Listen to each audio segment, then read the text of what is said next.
அனைவருக்கும் வணக்கம். உலகம் முழுக்க கம்யூனிஸ்டுகள் இருக்கிறார்கள். கம்யூனிஸ்டுகளுக்கு என்று ஒரு பெயர் இருக்கிறது உலகம் முழுக்க மக்கள் மத்தியிலே. ஆனால் தமிழ்நாட்டில் கம்யூனிஸ்ட் என்கிற பெயரில் ஒரு கூட்டம் இருக்கிறது. இந்த கூட்டத்தை பார்த்தீங்கன்னா உலகம் முழுக்க இருக்கக்கூடிய கம்யூனிஸ்டுகளுக்கும் தமிழ்நாட்டில் இருக்கக்கூடிய கம்யூனிஸ்டுகளுக்கும் நீங்கள் ஒப்பீடு செஞ்சு பார்த்தீங்கன்னா எந்த விதமான தொடர்புமே இருக்காது. தமிழ்நாட்டில் திமுகவினுடைய முதுகில் ஏறி சவாரி செய்யக்கூடிய ஒரு கூட்டமாக கம்யூனிஸ்டுகள் மாறி நிற்கக்கூடிய செய்திகள் உங்கள் எல்லோருக்குமே தெரிந்த செய்தி தான். கடந்த 4 ஆண்டு கால திமுக ஆட்சியில் தமிழ்நாட்டில் எத்தனையோ பிரச்சனைகள், சட்டம் ஒழுங்கு சீரழிவு பிரச்சனையாக இருக்கட்டும், போதைப் பொருட்களினுடைய புழக்கமாக இருக்கட்டும், பெண்களுக்கு எதிரான பாலியல் வன்கொடுமைகளாக இருக்கட்டும், கனிம வள கடத்தலாக இருக்கட்டும், இப்படி தொடர்ந்து தமிழ்நாட்டின் வளங்கள் வேட்டையாடப்படுகிறது.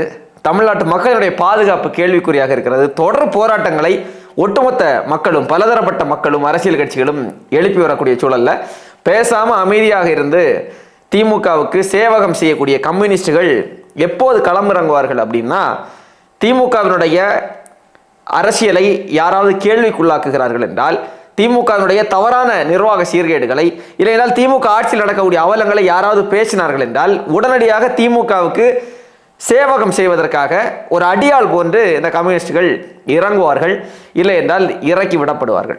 அப்படித்தான் சமீபத்தில் கடந்த ஒரு 2-3 நாட்களாக திமுகவுக்கு அடியாள் வேலை பார்ப்பதற்காக நாம் தமிழர் கட்சியின் தலைமை ஒருங்கிணைப்பாளர் அண்ணன் சீமான் அவர்களுக்கு எதிராக இறக்கி விடப்பட்டிருக்கிறது இந்த கம்யூனிஸ்ட் கூட்டம். சமீப காலமாக விஜயலட்சுமி அவர்களுடைய விவகாரத்தில் இந்த கம்யூனிஸ்டுகள் அண்ணன் சீமான் அவர்களுக்கு எதிராக ரொம்ப கேவலமான பரப்புரைகளை, விமர்சனங்களை எல்லாம், அவதூறுகளை எல்லாம் பரப்பி வருகிறார்கள். அந்த கட்சியினுடைய மாநில தலைவர் மதிப்பிற்குரிய ஐயா சண்முகம் அவர்கள் அண்ணன் சீமான் அவர்களை ஒரு பாலியல் குற்றவாளி என்று சொல்லி குறிப்பிட்டு அறிக்கைகள் எல்லாம் வெளியிட்டிருந்தார். அது குறித்து நம்ம ஏற்கனவே பேசியிருந்தோம்.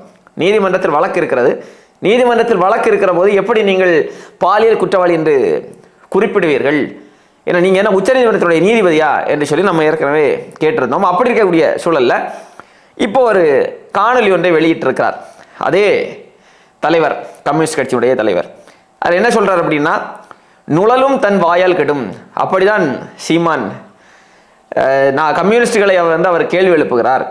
சில பிரச்சனைகளை எல்லாம் குறித்து, இந்த பிரச்சனைகளில் கம்யூனிஸ்டுகளினுடைய நிலைப்பாடு என்ன, கம்யூனிஸ்டுகள் நடத்திய போராட்டம் என்ன என்றெல்லாம் கேட்கிறார். இந்த பிரச்சனைகள் எல்லாவற்றிலும் கம்யூனிஸ்டுகள் நாங்கள் போராட்டம் நடத்தியிருக்கிறோம், பல பிரச்சனைகளுக்கும் நாங்கள் வெற்றி கண்டிருக்கிறோம். கம்யூனிஸ்டுகள் என்றாலே போராட்டக்காரர்கள் தான். நாங்கள் இந்த போராட்டத்தை எல்லாம் நடத்துகிற போது சீமான் வாயால் வடை சுட்டு கொண்டிருந்தார் என்று சொல்லி ஐயா பேசுறாங்க. ஐயா கிட்ட நமக்கு நிறைய கேள்விகள் இருக்கு. பாவம், அவருடைய வயதை கருதி நம்ம நிறைய கேட்டால் பாவம் அவருக்கு அவரால் அதை தாங்க முடியாது. அதனால் ஒரு சில கேள்விகள் மட்டும் நம்ம கேட்க வேண்டியிருக்கு. இதையும் கேட்காமல் விட்டோம் என்றால் அது சரியா இருக்காது இல்லையா, நாகரிகமாக இருக்காது இல்லையா, கேட்கணும் இல்லையா. தமிழ்நாட்டில் எத்தனையோ போராட்டங்கள் நடந்திருக்கிறது, பல ஆயிரக்கணக்கான போராட்டங்கள் இந்த திமுக ஆட்சிக்கு வந்ததற்கு பிறகு. இந்த போராட்டங்களில் கம்யூனிஸ்டுகள் கலந்து கொண்ட, இல்லை என்றால் கம்யூனிஸ்டுகளால் நடத்தப்பட்ட போராட்டங்களுடைய எண்ணிக்கை என்ன? முதல்ல நீங்க எதுக்கு போராடணும்? நீங்க என்ன எதிர்கட்சியா? நீங்க எதிர்கட்சியா? ஆளுங்கட்சியுடைய தவறுகளை எதிர்த்து எதிர்கட்சி போராடும். நீங்கள் தான் ஆளுங்கட்சியோட கூட்டணியில் இருக்கக்கூடிய நபர்கள் ஆயிட்டே.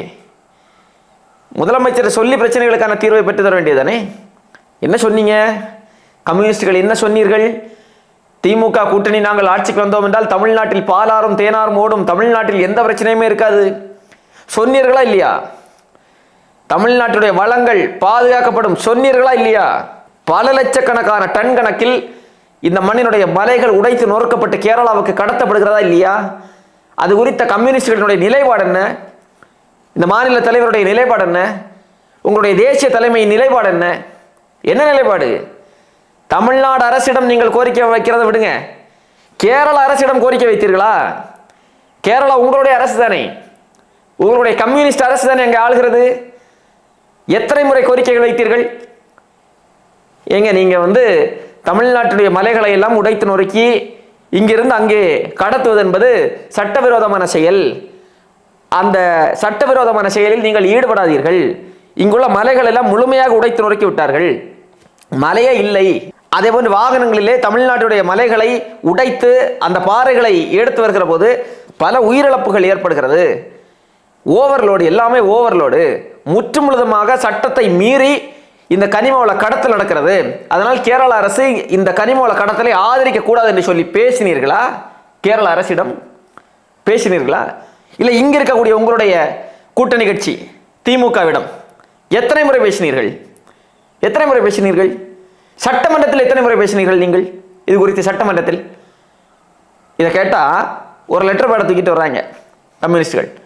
அந்த லெட்டர் பேட் என்ன லெட்டர் பேட் அப்படின்னா, 2021 இங்கே கன்னியாகுமரி மாவட்டம் கிள்ளியூர் தொகுதிக்கு உட்பட்ட பகுதிகளில் குவாரிகள் இயங்குகிறது. இந்த குவாரிகளை விதிமீறல்களோடு இயங்குகிறது. இதுக்கு நடவடிக்கை எடுக்க வேண்டும் என்று சொல்லி இவங்க முதலமைச்சருக்கு கடிதம் அனுப்புனாங்களாம். இந்த கடிதத்தை தூக்கிட்டு வர்றாங்க கம்யூனிஸ்டுகள். நாங்களும் போராடி விட்டோம், நாங்களும் போராடி விட்டோம் என்று. இது சொல்றது வெக்கமா இல்லையா கம்யூனிஸ்டுகளுக்கு? வெக்கமா இல்லையா? நீங்கள் ஃபீடல் காஸ்ட்ரோவையும் சேகுவேராவையும் படித்தவர்களா நீங்கள்? இப்படி கடிதம் எழுதிட்டு தூங்கிட்டு இருந்தாங்களா ஃபிடல் காஸ்ட்ரோவும் சேகுவேராவும்? உலகம் முழுக்க இருக்கக்கூடிய கம்யூனிஸ்டுகளுக்கு போராட்டம் என்றால் என்னவென்று தெரியும், தமிழ்நாட்டு கம்யூனிஸ்டுகளுக்கு என்னவென்று தெரியாது. அதுதான் பிரச்சனை. தெரியாதல்ல, இவர்களுக்கு தெரியும். வாங்கிய பணத்துக்கு விசுவாசமா இருக்கணும் இல்லையா? திமுகவிடம் இருந்து 25 கோடி வாங்கினார்கள் இல்லையா? 4 சீட்டை வாங்கினார்கள் இல்லையா? அதுக்கு விசுவாசமா இருக்கணும் இல்லையா? கம்யூனிஸ்டுகள் என்று வெளியே போய் சொல்லி தொலைக்காதீர்கள். ஒட்டுமொத்த கம்யூனிச சித்தாந்தத்திற்கே உங்களை போன்ற நபர்களால் இழுக்கு. கேரளா உங்களுடைய கம்யூனிஸ்ட் அரசு தானே.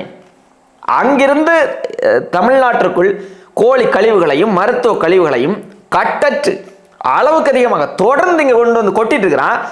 எங்களுடைய மாநிலம் என்ன உங்களுடைய குப்பை தொட்டியா என்று ஒரே ஒரு முறை கேட்டீர்களா? கேரள கம்யூனிஸ்ட் அரசிடம் எத்தனை முறை கேட்டீர்கள்? கேளுங்க. உங்களுடைய காம்ரேட் பினராயி விஜயனிடம் கேளுங்க. அப்புறம் என்ன கம்யூனிஸ்டுகள் நீங்கள்? எத்தனை வாகனங்களை சிறைபிடித்தீர்கள் நீங்கள்? கேரளாவில் இருந்து கோழி கழிவுகளையும் மருத்துவ கழிவுகளையும் தமிழ்நாட்டிற்குள் ஏற்றி வரக்கூடிய எத்தனை வாகனங்களை கம்யூனிஸ்டுகள் சிறைபிடித்தீர்கள்? எத்தனை வாகனத்தை சிறைபிடித்தீங்க? நாம் தமிழர் கட்சி எத்தனை வாகனங்களை சிறைபிடித்தது தெரியுமா? இங்கிருந்து கனிமங்களை ஏற்றி செல்லக்கூடிய வாகனங்களையும் அங்கிருந்து கோழி கழிவுகள் மருத்துவ கழிவுகளையும் ஏற்றி வரக்கூடிய வாகனங்களையும் பல வாகனங்களை நாம் தமிழர் கட்சி சிறைபிடித்திருக்கிறது. பல கட்ட போராட்டங்களை நடத்தி இருக்கிறது. அப்பெல்லாம் கம்யூனிஸ்டுகள் எங்க போனீங்க? கோபாலபுரத்தில் போய் இருந்தீங்க. எத்தனை சீட்டு தருவீங்க எங்களுக்கு நாடாளுமன்ற தேர்தலில்? எத்தனை கோடி தருவீங்க எங்களுக்கு நாடாளுமன்ற தேர்தலில்?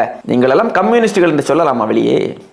கம்யூனிஸ்டுகள் என்று இப்போ பொத்துட்டு வர்றாங்க கம்யூனிஸ்டுகள் எல்லாம்.